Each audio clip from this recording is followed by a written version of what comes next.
Please nobody try to fight me, all right? So I'm happy to say that I am pretty worthless. And you might be wondering how I can call myself worthless with a smile on my face. I was adopted at a very young age.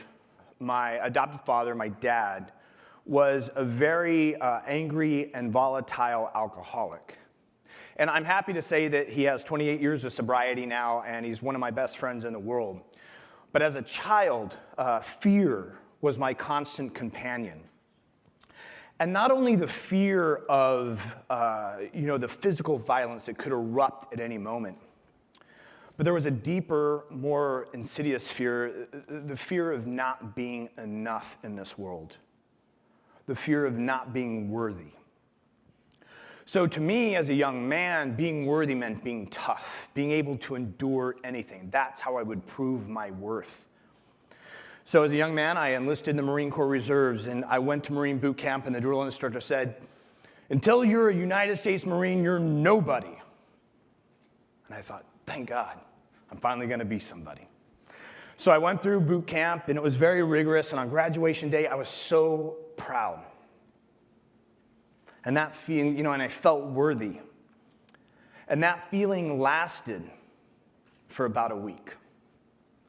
And so about a year later, I was kind of going out of my mind with this idea that I just had something to prove. So I'd heard that being a Navy diver was really tough, a deep sea diver. So I enlisted in the Navy. I went to dive school. At dive school, the dive instructor said, "Until you're a Navy diver, you're nobody." I thought, thank God, I'm finally I'm going to be somebody. So I went through 8 months of rigorous dive training. And on graduation day, I felt so proud, and I felt worthy. And that feeling lasted about a week. And so I did my time in the Navy, and I got out of the Navy, and I trained hard in martial arts, and I worked in a prison, and I was just trying to be worthy. And after a while of that, I was like, this isn't working. And a friend of mine had told me about the Army Rangers. He said they're a special operations unit, and Ranger school is 2 months long, and you eat 1 to 2 meals a day, and you sleep 2 hours a night, and you walk miles and miles and miles every day through forests and mountains and swamps.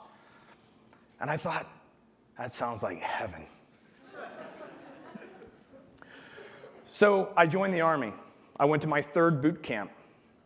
I went to airborne school. They taught me the correct way to fall out of an airplane. I went to the Ranger Indoctrination Program, or RIP. At RIP, the Ranger instructors, they said, "You're nobody until you're an Army Ranger." And I thought, this sounds familiar. So I went to Ranger Battalion. I was a sniper at 2nd Ranger Battalion. And it wasn't that I wasn't proud to be a Ranger, or proud to be a Navy diver, or proud to be a Marine. I wasn't proud of being me. Because the whole time at battalion, the whole time in the Army, I was like, there's got to be more. And I thought the only way I can ever truly prove myself is to go to war. But at the time, there were no wars. It's pre-9/11. So I thought, okay, you know what? I know what I need to do. I need to go to an Ivy League school and show how good I can be. So at the age of 30, I took my SATs for the first time, applied to a bunch of schools, and got accepted to one. Between the time of leaving the Ranger Battalion and starting college, the events of 9/11 took place. And I knew I couldn't go to college when the world was on fire. And to be honest, I was also a little satisfied, as sad as that sounds, because I felt like finally I'm going to have a chance to prove myself. And so I went to work for the government. I joined a program where a bunch of former military guys went over to Iraq and Afghanistan. We trained Iraqi and Afghani soldiers, and we took them out on combat operations. And I finally saw combat. I saw a lot of combat. And yet, that feeling of not being worthy persisted. And so from 2002 to 2008, I spent 6 to 8 months a year in Iraq or Afghanistan. And the whole time, I was trying to feed this hungry ghost inside of me. I published short stories and poetry. I got married and divorced. I invested in real estate. I did everything I could think of to try to be somebody or feel like I was somebody. And during the whole time, I fought in 2 wars. But then I realized I was fighting 3 wars. See, war is everything that I thought it would be. It was chaotic and terrifying and satisfying and boring and at times humorous. But what I didn't know war would be was familiar. The energy that I experienced in war was the same energy in my community during a political campaign, the same energy in my house, my household growing up, the same energy that I had in my head, the conflict in my head every single moment of every single day. And I realized, how can there be peace in the world when I don't have any peace here?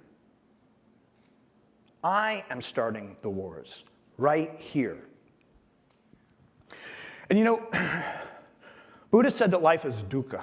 You know, and a lot of people, it means suffering, but it also means disjointed and dissatisfying. And when I was in war, I always grew up thinking that my personal disjointedness, my dissatisfaction, my need to be somebody, that fear of not being enough, I was unique. But going to war, I realized that war is just the ultimate example of the human state of dukkha. It's driven by fear, it's driven by need, it's driven by desire. And I didn't want to be that. And it wasn't that I was anti-war, I just didn't want this conflict in my head anymore. And up until that point, all of my self-worth was, based on, or my whole life, my self-acceptance was based on my self-worth.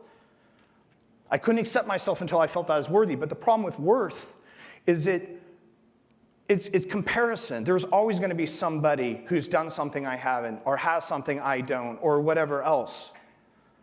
So how can I ever accept myself with that condition? It's like I couldn't open up my heart and let myself in. It was sort of like a mother who won't let their child in because their shoes are dirty, right? And I thought, what if I can just accept myself in this state? Not in spite of my fear. Not get rid of the fear, but expand my idea of acceptance and let that little kid in with dirty shoes and all. Philo said, be kind because everybody you meet is fighting a hard battle. And I think that goes for ourselves too.